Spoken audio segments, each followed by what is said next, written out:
بسم اللہ الرحمن الرحیم۔ السلام علیکم دوستو، ہمارے یوٹیوب چینل میں خوش آمدید۔ جیسا کہ آپ سب کے سامنے ہے کہ پچھلے چند دنوں میں ملک کی سیاسی معاملات میں کیا کیا تبدیلیاں آئیں اور ایک عوام کی منتخب کردہ حکومت کو ایک مسلط کردہ یعنی امپورٹڈ حکومت، یا دوسرے الفاظ میں کہہ لیں کہ ایک بندر بانٹ حکومت کے ذریعے گرایا گیا۔ باہر والوں کی خواہش اور مدد کے ذریعے مسلط کردہ حکومت کو امپورٹڈ حکومت ہی کہا جا سکتا ہے۔ اس سلسلے میں ایک نہ صرف پاکستان بلکہ پوری دنیا میں یعنی یورپ، امریکہ، برطانیہ، ترکی، جرمنی، اٹلی میں فرانس ہو گیا، UAE، سعودی عرب، عمان، بحرین اور اس کے علاوہ بہت سے ممالک ہیں جن میں احتجاج اور مظاہرے جاری ہیں، اور امپورٹڈ حکومت نامنظور ایک ٹاپ ٹرینڈ بن چکا ہے، اور ہر محب وطن کی زبان پر یہی ایک ٹرینڈ ہے کہ امپورٹڈ حکومت نامنظور۔ اس ٹرینڈ کو دیکھتے ہوئے طاقتور حلقوں اور اداروں کو بھی نظر آ گیا ہے کہ ملک کے عوام کیا چاہتے ہیں،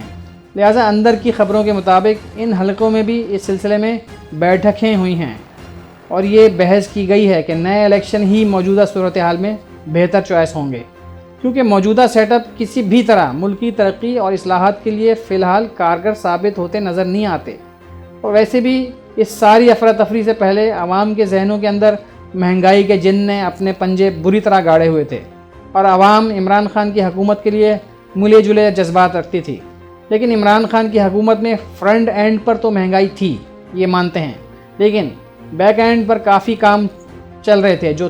جو بہتری کی طرف جا رہے تھے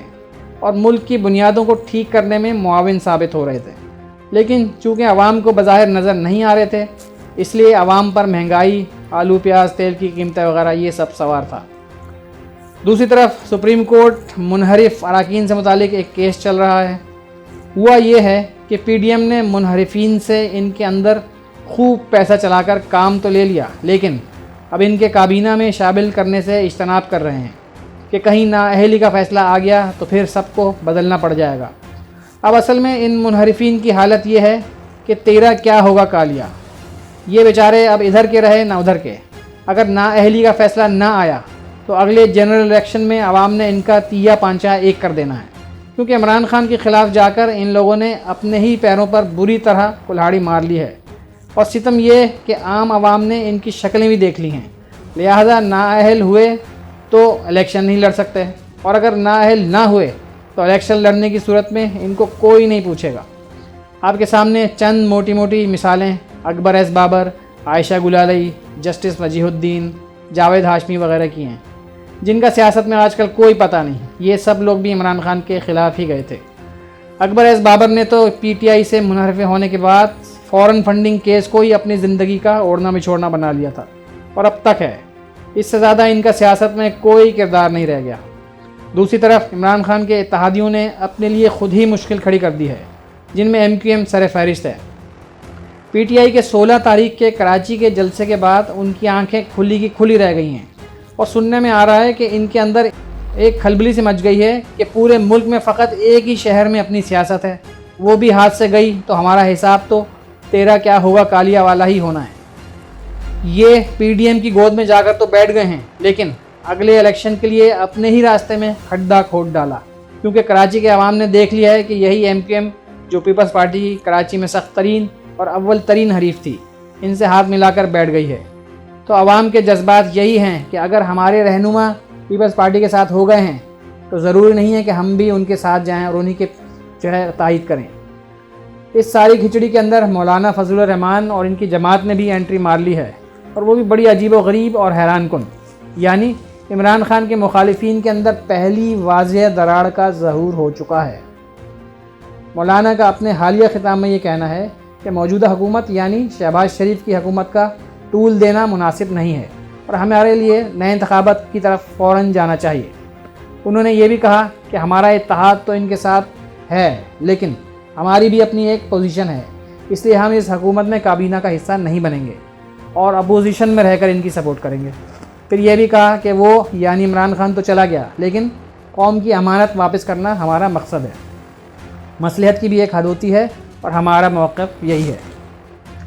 دیکھیے، اصل میں تو مولانا اس سارے پارلیمانی سسٹم سے باہر ہیں، اس لیے وہ جلد از جلد یہ چاہ رہے ہیں کہ الیکشن کے ذریعے دوبارہ قومی اسمبلی کا حصہ بنیں، کیونکہ انہوں نے اپنے صدر پاکستان بننے کے لیے سر توڑ کوششیں کر کے دیکھ لیں، لیکن سب بیکار اور بے سود گیا۔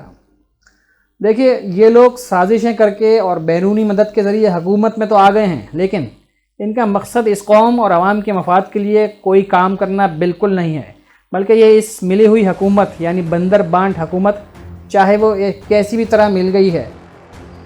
پورا کا پورا یہ زور لگا کر کوشش کریں گے کہ الیکشن اصلاحات لے کے آئیں، جس میں EVM ہو گیا، اس کو ریورس کرانے کی کوشش کریں گے، اور اوورسیز کی ووٹنگ کا پتہ بھی بالکل صاف کروانے کی کوشش کریں گے، کیونکہ یہی پتہ ان کے لیے زہر قاتل ہے۔ اور پھر نیب کو ختم کرنے کی کوشش کریں گے، کیونکہ اس طرح ان تمام چوروں کو کلین چٹ مل جائے گی اور ان کے سب کیس فارغ ہو جائیں گے۔ لیکن پاکستانیوں، انشاءاللہ ایسا نہیں ہو سکے گا، ان کی یہ تمام ناجائز مرادیں پوری نہیں ہو پائیں گی۔ پھر یہ حکومت آنے کے بعد نواز شریف کو بھی لانے کی کوشش شروع کر چکے ہیں، اور وہ بھی سفارتی پاسپورٹ کے ذریعے۔ واہ رے واہ قسمت، ایک تو مجرم جو کہ فرار بھی ہے اور بھگوڑا بھی، وہ بھی سفارتی پاسپورٹ حاصل کر لے۔ واہ بھائی واہ، یہ اس ملک کے لیے عوام کے جذبات کے ساتھ کھلواڑ نہیں تو اور کیا ہے۔ پھر انہوں نے ابھی سے خزانے پر نظریں جما کر ڈاکے ڈالنے شروع کر دیے ہیں، کیونکہ انہیں پتہ ہے کہ یہ لوگ خود تو جب حکومت سے گئے تھے خزانے خالی کر کے ہی گئے تھے۔ اب عمران خان کی حکومت کے اقدامات کے ذریعے حاصل کیے گئے خزانے پر یہ لوگ خوب ہاتھ صاف کرنے کی کوشش کریں گے، اور عوام کی نظر میں ہیرو بننے کے لیے اور اگلے الیکشن کے لیے لوگوں کے دلوں میں گھر کرنے کے لیے کچھ ڈمی منصوبے پیش کریں گے، اور اس طرح ملکی خزانے پر جو پہلے ہی بڑی مشکل سے عمران خان کی حکومت کے اقدامات سے جو انہوں نے اداروں کی اصلاحات کی صورت میں کی تھے، اور اب ان کی بدولت کافی بہتری کی حالت میں آ گئے ہیں، اس سے فائدہ اٹھانے کی اس کی بھرپور کوشش کریں گے۔ بہرحال اللہ تعالیٰ سے دعا ہے کہ وہ ہمارے اس ملک پر رحم کرے اور اس کو تمام اندرونی اور بیرونی فتنوں سے محفوظ رکھے۔ آمین۔